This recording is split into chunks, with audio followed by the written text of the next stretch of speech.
Mabel Norman Cheerio founded the Norman Bird Sanctuary in 1949 through a visionary bequest. Mabel understood, well ahead of her time, the profound impact that preservation of open space has on both wildlife and on humanity.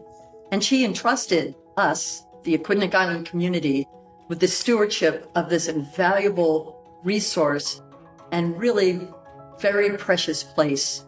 People connect with this landscape because of its beauty and its tranquility, but there is also a sense of place here and a spirit that the bird sanctuary evokes. There are beloved traditions that have become synonymous with this organization and this landscape.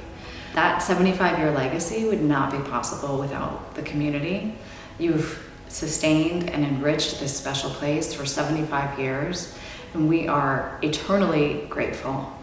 Right out in front of this farmhouse, the light that comes across that space is like no other I've ever experienced.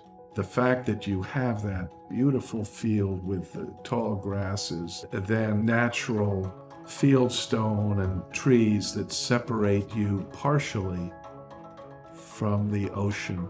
Knowing that even though you can't see it, Newport is just beyond your reach. There's nothing else like it that I know of. Coming back here, I'm struck by what an amazing place this is, and truly special. I mean, having seen some fantastic places around the world, this still stands out as such an amazing place. The fact that I could drive up Third Beach Road from the beach and just all of this is undeveloped when so much else on this island to me has changed significantly since I left. I think it's irreplaceable, and I can't imagine this island without it. There are some really distinctive things about the Norman Bird Sanctuary. I had never seen pudding stone before. Cool stuff. Very, it just makes you it's geology in your face. It's like right there. And Hanging Rock is such a distinctive landmark. The diversity of landscapes here is just so unique and so special. And to have all of that access and, our backyard, literally our backyard, is just like, what? I think a lot of sort of the spirit of the bird sanctuary really does come from Mabel Norman, and the fact that she was so visionary and that she knew what this property was all about, and she wanted it to be a part of everyone's world. Mabel was my adopted mother. She was someone who would take a stray dog or mend a broken wing of a bird. She always loved animals, and she always loved small things, and she was always very caring, very, very caring person of anything that was injured or small or something like that. It feels to me sort of like past, present, and future. A lot of my memories are tied up here. It feels like an integral part of my life today, and it gives me hope for the future of our planet. So knowing that this little slice, everyone here is doing their part to make sure it can continue, it means a lot to me. The fun thing that we would do would get our kids outside would be to say, we're going to go hike. We're going to go hike out the trails, and we would go out to Hanging Rock, and we would play hide and go seek. So that was a way to get them to go all the way out. Otherwise, they might, lose interest part way down. So it was always this game of hide and go seek, and that got us all the way to the end, and then we could make it back. And I have the fondest memories of us hiking as a family of 5, and our youngest child being in the little backpack, and her, looking over and looking around and hoping my husband didn't fall. It's easy to track sort of the progression of my learning and my love for science through the things that we did at Norman Bird. The sanctuary goes way back. I was in a Cub Scout group in the 50s, and it was the first time I came out to the bird sanctuary, and had a love for nature, so I was always out here.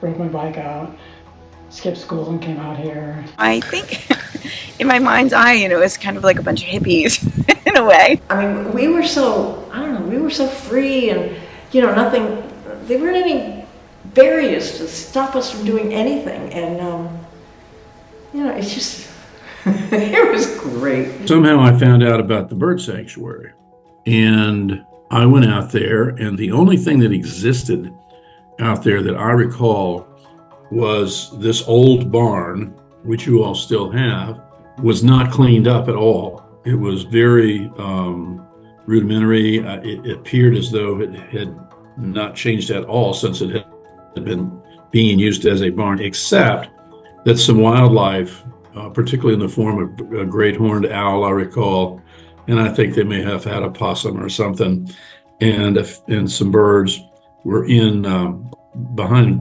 glass cages. Yeah, for me personally, the bird sanctuary, it will always have a special place in my heart. The place is just beautiful, spectacular, special.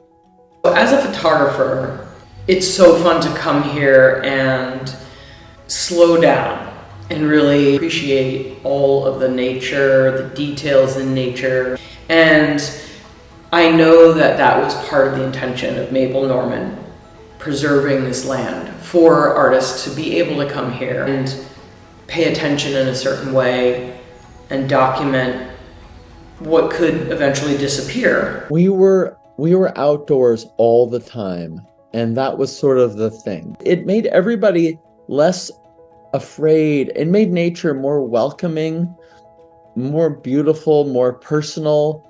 Working with nature instead of against nature is something that's going to be more and more and more important. And to be part of that, right? To show people how working with nature, it's a heck of a lot of fun.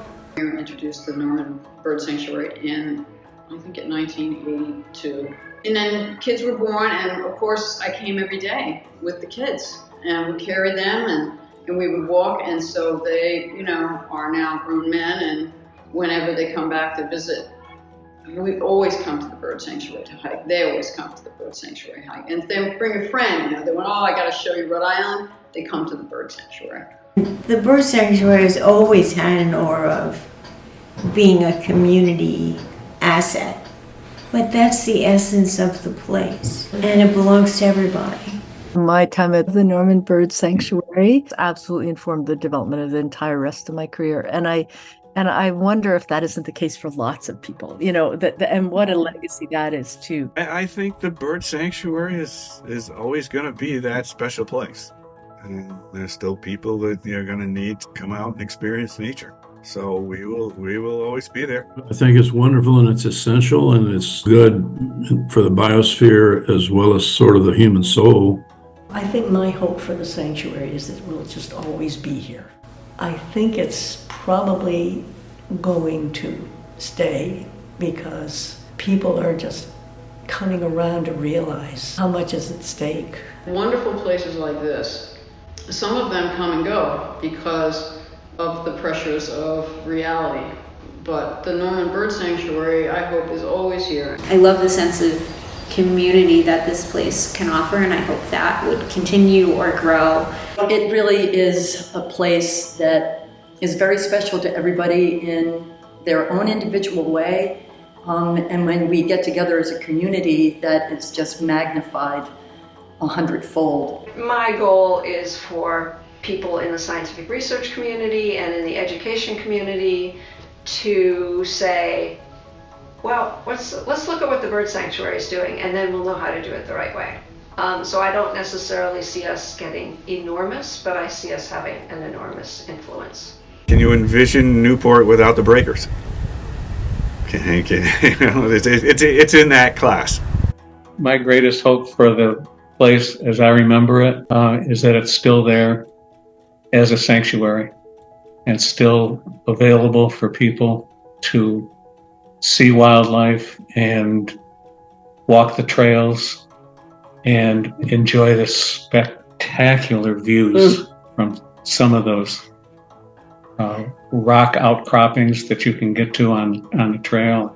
And you can look and you just see this just magnificent area that's been preserved for humans and for birds and other wildlife.